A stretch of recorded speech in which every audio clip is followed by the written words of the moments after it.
As soon as Judas took the bread, Satan entered into him. So Jesus told him, "What you are about to do." Quickly, John 13.27, New International Version of the Holy Bible. Those who are conversant with the verse of the Bible quoted supra would remember very vividly what happened and the context in which Jesus made the statement, but for those who are not, what transpired was that the time that Jesus Christ would be crucified was at hand, and it has been written that one man, Judas, a son of perdition, who would fulfill a negative prophecy, would betray him to those who sought to carry out his arrest for the purpose of his trial and crucifixion. Jesus knew from the outset of creation that Judas had been predestined to accomplish that task in human history. Judas, therefore, did not have the grace to resist the supernatural obligation to keep that grisly appointment with destiny. He caved into the allure of filthy lucre and perfected an unholy alliance by which he betrayed Jesus to the arresting soldiers of the high priest Caiaphas, who then turned Jesus over to the Pontius Pilate's soldiers. Judas had thought that his plan was known only to him and those who had procured his services and conscience, not knowing that it was a course of history designed before then by the supernatural God,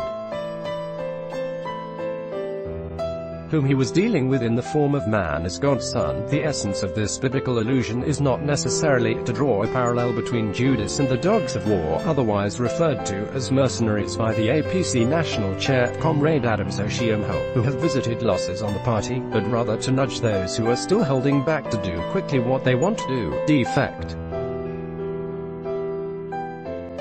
that will enable the party know who are really committed to its change and progress philosophies. Many mercenaries had jumped ship, leaving the APC for the PDP and some for the African Democratic Congress (ADC). Many too had moved from the PDP to the APC. The game of losing and attracting mercenaries continues to define the shape and texture of the political build-up towards the forthcoming 2019 general election. The exodus from the APC happened despite the effort by the party's leadership to dissuade the elements that defected. The biggest of them was the Senate President, Dr. Bukola Saraki, who while leaving on July 31, 2018, confirmed the unsuccessful effort made by Comrade Oshiomhole and Vice President Yemi Osinbajo to reconcile the differences he had with some powerful forces in the APC-led federal government. 14 senators and 37 House of Representatives members acted the dogs of war, trying to viciously discount APC's electoral base and fortunes. Governor Samuel Ortom of Benue, along with 10 APC state legislators, 13 local government chairmen and 276 councillors, was out of the APC.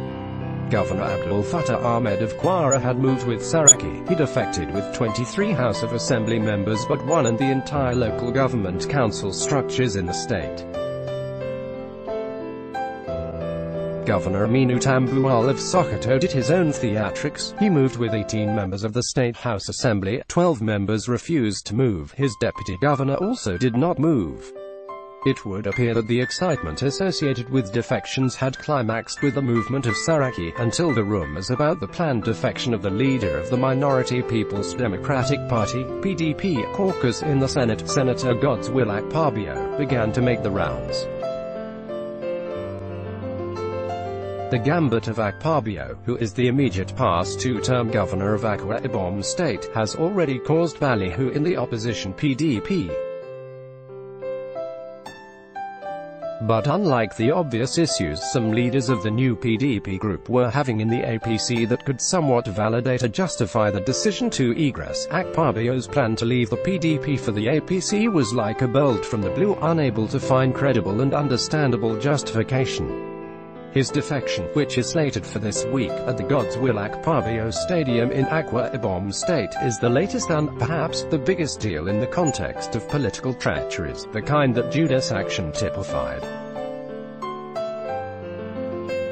Akpabio was not known to have irreconcilable differences with his state governor, Udom Emmanuel, whom he helped to power. Feelers indicated that the only issue between them was the decision by Governor Emmanuel to reconcile with all the political forces that Akpabio fought to install him as governor. That could have been sorted out. In fact, that was the initial reason, according to the grapevine, that Akpabio allegedly gave to the PDP national leadership for planning to dump the party.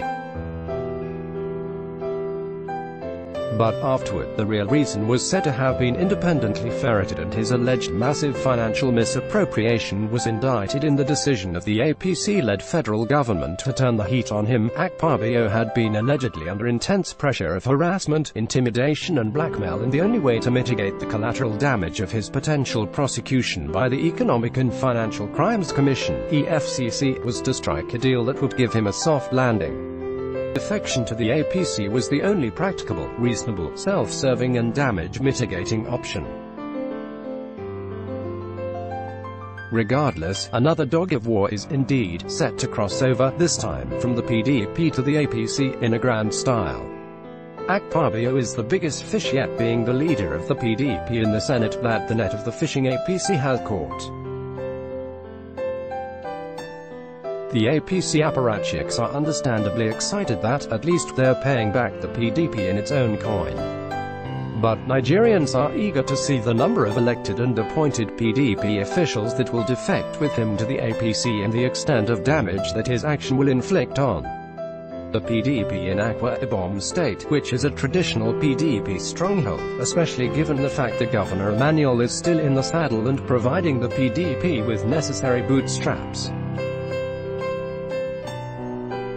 Indeed, the gale of defections is spreading countrywide, no doubt. The ranks of the dogs of war swelling by the day. Double dealings, under-the-table agendas and treacheries have been characteristic of the nation's cloak and dagger politics, especially ahead of the electioneering for the 2019 presidential poll.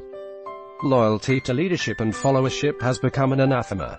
Commitment to political norms and mores is a misnomer, while proclivities to ideological leanings have become farcical and fallacious. Politics continues to don the garb of filthiness, obviously and unarguably shorn of morality, like prostitutes. In fact, more than dogs of war, politicians, in preservation of their enlightened self-interests, are wont to jump ship, shift loyalty and allegiance capriciously. Yet they lay claim to superior patriotic commitment to nation-building and the issues of development, welfare and security of citizens in the context of our nationhood over the rest of us. But we will continue to watch and interrogate the ways, odysseys and gambits in the political choices that they present before us, and the decisions that we make in the determination of the fates eventually through the ballot, that is, assuming that the totality of our votes counts.